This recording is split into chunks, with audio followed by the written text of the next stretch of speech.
Good evening student.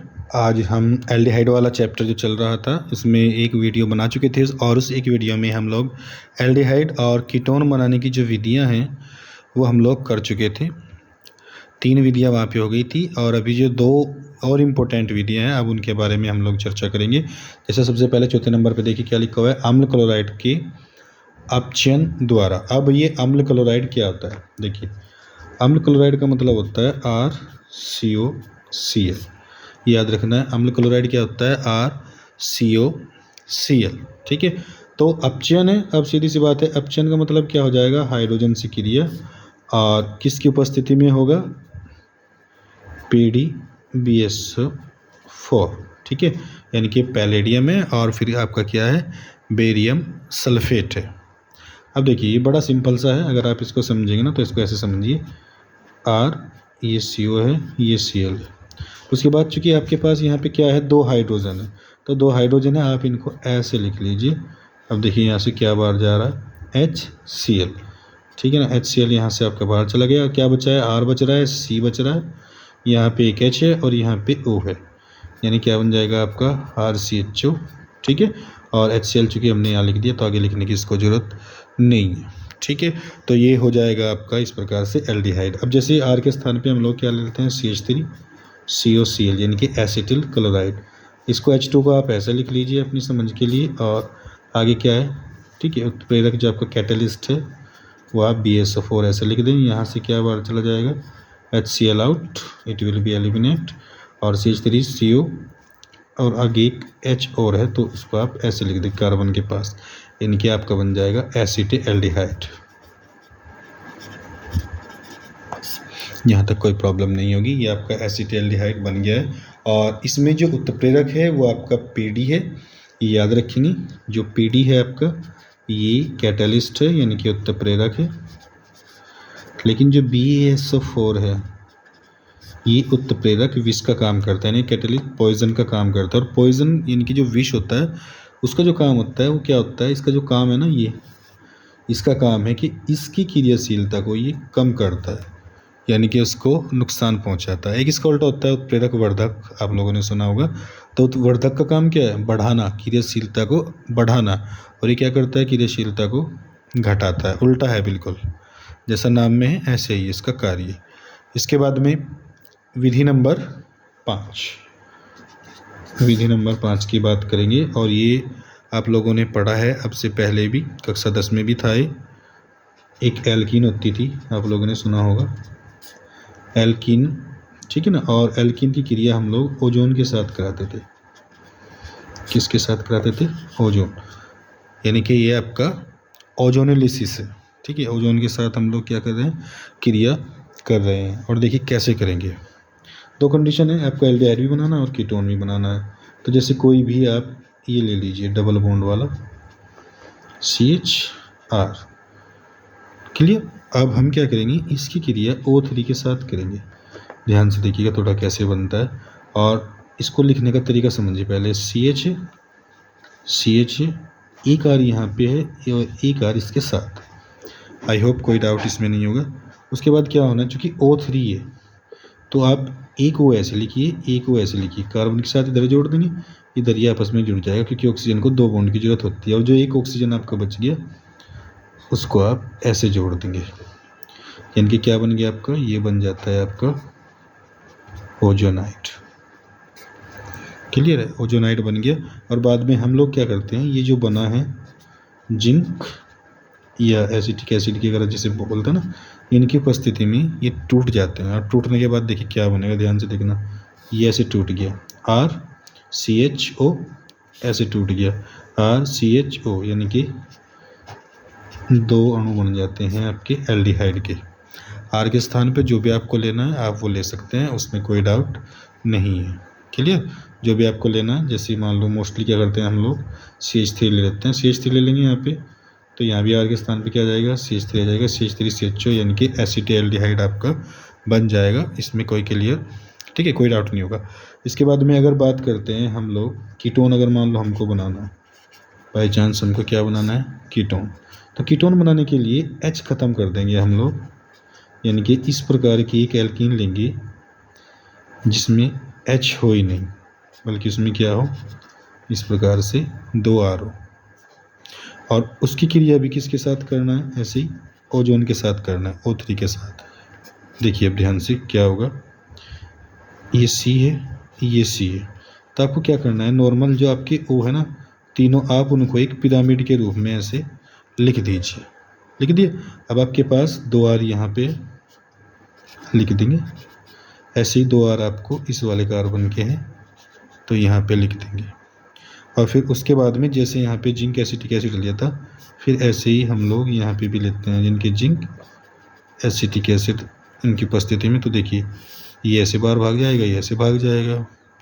अब ये क्या है, देखो RCRO 2 R लिख दीजिए, COO, ये बन गया आपका कीटोन। और कीटोन भी कितने बनेंगे, एक इधर से बनेगा एक इधर से, नहीं कीटोन के दोनों बन जाएंगे आपके।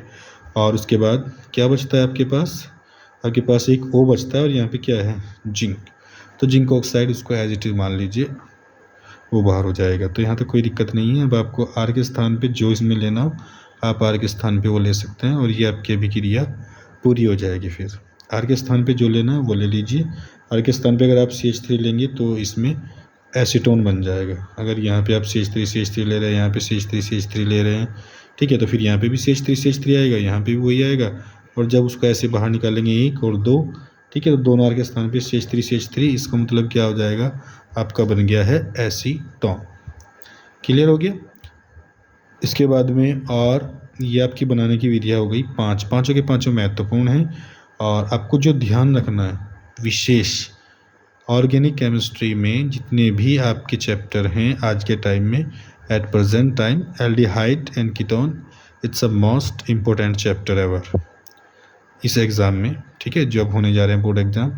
इसमें सबसे इम्पोर्टेंट यही चैप्टर रहने वाला है। क्यों रहने वाला है मैं आपको बताता हूँ। देखिए एक एक चीज़ बताऊँगा अभी। देखिए ऐसा मैं क्यों कह रहा था आपको, उसका क्या कारण है वो समझिए ध्यान से। क्योंकि ये चैप्टर एकमात्र ऐसा है जिसमें पूरे ऑर्गेनिक केमिस्ट्री का, यानी कि कार्बनिक रसायन की महत्वपूर्ण एक से एक अभिक्रिया आपको इसमें देखने को मिलेगी। जैसे इसमें आपकी टिशेंको अभिक्रिया है, इसमें आपकी हेलोपोम अभिक्रिया है, इसमें आपका कैनिज़ारो है, इनमें आपको क्लोरीटोन बनाना है, ये क्लोरल बनाना है, मेटाफॉर्मेहाइड, यूरोट्रोपिन, आपका ऑक्सीम इसी में बनेगा, पिनोकॉल इसी में बनेगा, हाइड्राजोन इसी में बनेगा, सेमी कार्बेजोन भी इसी में बनेगा, सोडियम बाइसल्फाइड, साइनोहाइड्रिन, और क्या बोलते हैं बुओ ब्लांक, अपचियन। तो इतनी क्रियाएं जो हैं इस पार्ट में हैं, इसलिए ये बहुत ज़्यादा इम्पोर्टेंट हो जाएगा आपके बोर्ड एग्ज़ाम की दृष्टि से, जो आपको सारी बातें इसमें आपको ध्यान रखनी है। अब बात कर लेते हैं थोड़ा सा इनके जो भौतिक गुण हैं उसके बारे में, एक बार देख लेते हैं क्या क्या है। देखिए अगर भौतिक गुणों की बात करेंगे हम लोग, ठीक है, तो भौतिक गुण में सबसे जो छोटा होता है वो कौन होता है, HCHN के फॉर्मेल्डिहाइड।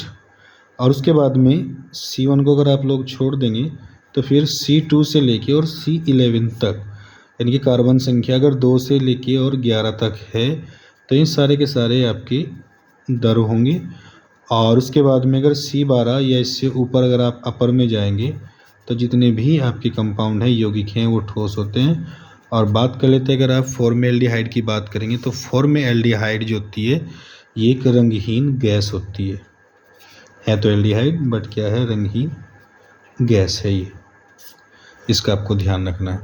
एक और इम्पोर्टेंट क्वेश्चन जो इसमें से निकल के आता है, ये जो फॉर्मेल्डिहाइड है हालांकि ये गैस है लेकिन ये क्या करता है, ये जल में अत्यधिक विलय होता है। क्या है, जल में अत्यधिक विलय, यानी कि डिज़ोल्व हो जाता है फटाफट। और आपको एक नया शब्द जो आप लोगों ने सुना होगा फॉर्मेलिन, कोई पूछने लग जाए फॉर्मेलिन क्या होता है, तो इसमें क्या होता है, फॉर्मेलिन में 40% होता है आपका फॉर्मेल्डिहाइड और 60% होता है इसमें वाटर। तो इन दोनों का जो सॉल्यूशन होता है, जो मिक्सचर होता है वो क्या कहलाता है, आपका फॉर्मेलिन कहलाएगा। ये इम्पोर्टेंट है, ये आपको इसमें ध्यान रखना है। तो लगभग ये मान के चलिए एल्डिहाइड बनाने की जो 5 महत्वपूर्ण विधियाँ थी वो पाँचों की पाँचों हो गई हैं। अब इसके बाद में हम लोग शुरू करेंगे जो आपके रासायनिक गुण हैं, इनके केमिकल प्रॉपर्टीज़ हैं। अब रासायनिक गुण इतने ज़्यादा हैं, एटलीस्ट आपको 3 वीडियो में इसको कंप्लीट करना पड़ेगा, क्योंकि ज़्यादा अगर बड़ी वीडियो बनाते हैं तो फिर इसको अपलोड होने में समस्या होती है, उसकी जीपी बढ़ जाती है। धीरे धीरे आ जाएगा वो भी सब, लेकिन मैं इससे पहले आपको कुछ चीज़ें सिखा देता हूँ जो आपकी बेसिक कीवर्ड हैं, जैसे अपचयन। अगर कहीं पर आपको निकेल या प्लेटिनम दिख जाए लिखा हुआ किसी अभिक्रिया में, तो फिर आपको समझ लेना है कि उस अभिक्रिया में अपचयन ही होगा, तय है बिल्कुल, ठीक है, पैलेडियम। या फिर अगर आपको ये ना मिले वहाँ पे और कोई आपको दूसरा मिल जाता है, जैसे कि आपने देख गया वहाँ पे लिथियम एल्यूमिनियम हाइड्राइड फंस गया है, तो तय मान के चलिएगा कि वहाँ अपचयन ही होगा। या इसके बाद जैसे सोडियम होता है एल में बी आता है, सोडियम बोरोहाइड्राइड आ गया कहीं पे, तो वहाँ पे भी ये मान के चलना कि वहाँ पे भी क्या होगा, आपका अपचयन। वो बिल्कुल फिक्स है, इसमें कोई डाउट नहीं होना चाहिए। और अगर आपका सोडियम के साथ, मान लीजिए सोडियम दे रखा है और सोडियम के साथ ऐसे लिखा हुआ है आधिक्य, इनकी एक्सेस में अगर उसको दे देगा वो, ठीक है, और उसके साथ में एथिल अल्कोहल अगर वो और दे दे आपको, अगर ये दोनों एक साथ आ गए तो वहाँ पे भी क्या होगा, अपचयन ही होगा। और उस अपचयन का एक विशेष नाम है, उसको हम बुओ ब्लांक अपचयन बोलते हैं, ठीक है ना, बुओ ब्लांक रिडक्शन इसको हम बोल देते हैं, ठीक है ना।